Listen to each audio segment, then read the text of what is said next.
Spyderco finally releases a lightweight Shaman, but it's got one big problem that I really don't like. We'll get into that. Here it is, made in USA, of course. Lightweight, you get your normal sticker and some paperwork. Here's the knife. I actually don't own a Shaman, so glad to get to check this one out. Of course, Spyderco has lots of lightweight models they've had for a while. Here's a couple, Para 3, Sage 5. I have more, but it's the only ones I got out. And yeah, different scale material, or same material, but whole different concept. Price on this one is $172, which is, I still think, a little bit high, especially for the steel and FRN. But you know, people are going to pay it, so they're going to sell it. Don't know if specs are really necessary, but I'll do them really quick anyway. I know a lot of people have Shamans already, or Shaman, however you want to say it.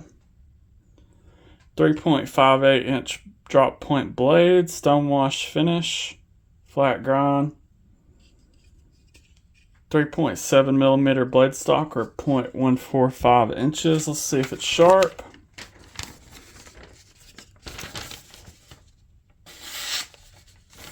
That was a kind of a dumb question.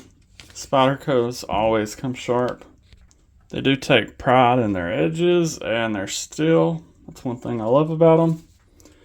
This one comes in CTS BD1N steel, which is a carpenter steel. The N is for nitrogen, which is supposed to help with chipping. Yeah. I don't know a whole lot about this steel. I don't own a knife in this steel, but I do know that it was developed because of Spyderco. They kind of pointed them in the right direction, I guess you could say, because Spyderco wanted a steel similar to VG10. It's supposed to be similar to VG10, but a little bit bumped up, a little better. Definitely better than 8CR, if you're wondering that. But still, fairly budget steel. Don't know if Spyderco's the only one that uses it, but it's the only brand I see it on.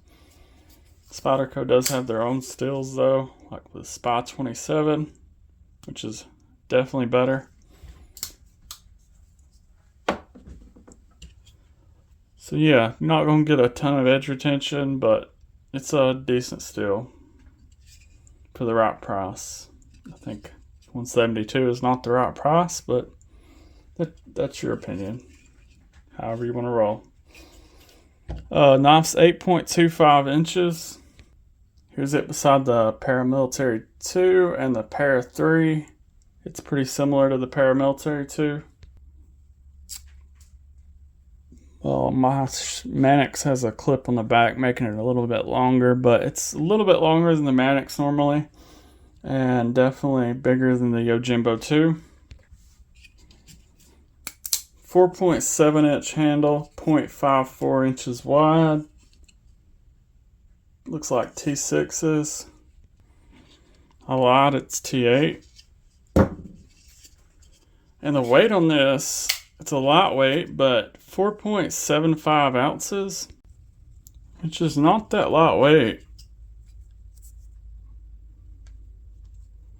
Still got steel liners with a little bit of weight relief. And a steel backspacer bringing the weight up too. You can get the plain black G10 one with the S30V, and it's 5.2 ounces, so half an ounce of weight reduction. You tell me if it's worth it. Of course, you got ambi clip, 4-way, however you want to carry it, it works. And you can also order a different kind of clip if you don't like this clip. There's all kinds of aftermarket ones. Now let's get to the handle.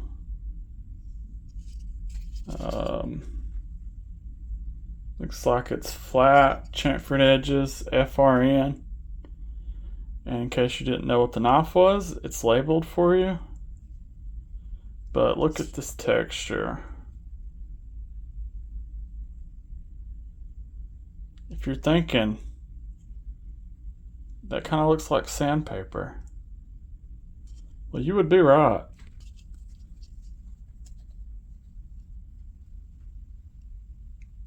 Maybe not this high or this low of grit.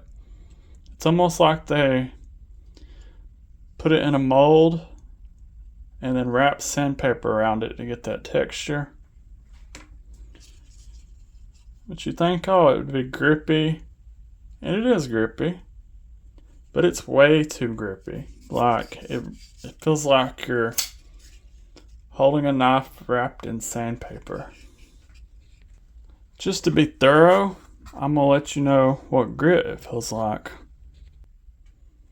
I'm going to say 600.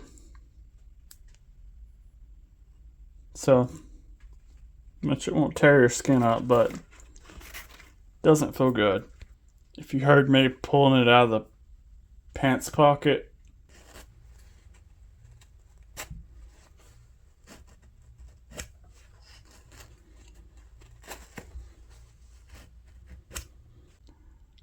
you can hear it pulling. It's like after prolonged carrying, it's probably going to tear a hole in your pants. And since it's so rough, it picks up a lot of stuff, I guess skin and whatnot. But enough complaining about that. Of course, thumb hole is your deployment. Oh, I'll cut myself. Reverse flick. And you can front flip these, but it's not a front flipper. It's got their normal compression lock. As you can see, the nub's in the way as usual. Steel back spacer. I'm not sure why they did that, if they were trying to go for lightweight. Not sure at all. Lanyard hole. Of course, no sharpening tool on these. You gotta sharpen right up to the nub, which can be done, but a little bit more difficult. I got pretty close on this one.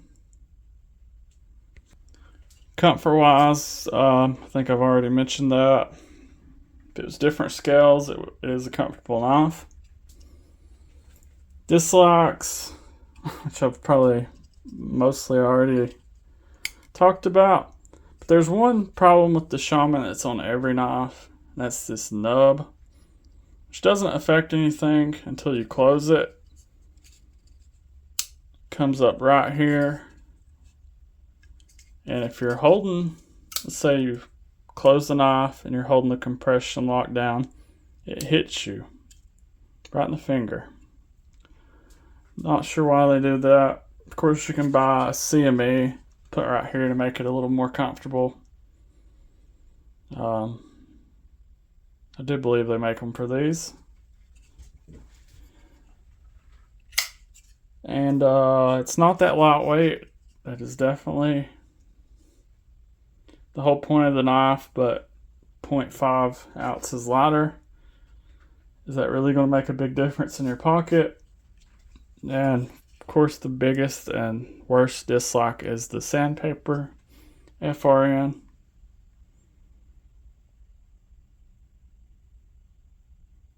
It may wear down if you carry it for a while and get better. But why should you have to? I recommend, since it's almost Black Friday, just waiting on a Spyderco sale and buying the S30V, the Spy 27, or the new Magna Cut one for nearly the same price probably with the sale. or not much more. Yeah, but if you're a Spyderco collector, I know you gotta have one anyway. And I'm sorry for you. That's about all I got for this video. I'll have them linked down below if you want to put yourself through some hand punishment. Don't forget to like and subscribe. Give me a... hit that hot button. I'll see you on the next one.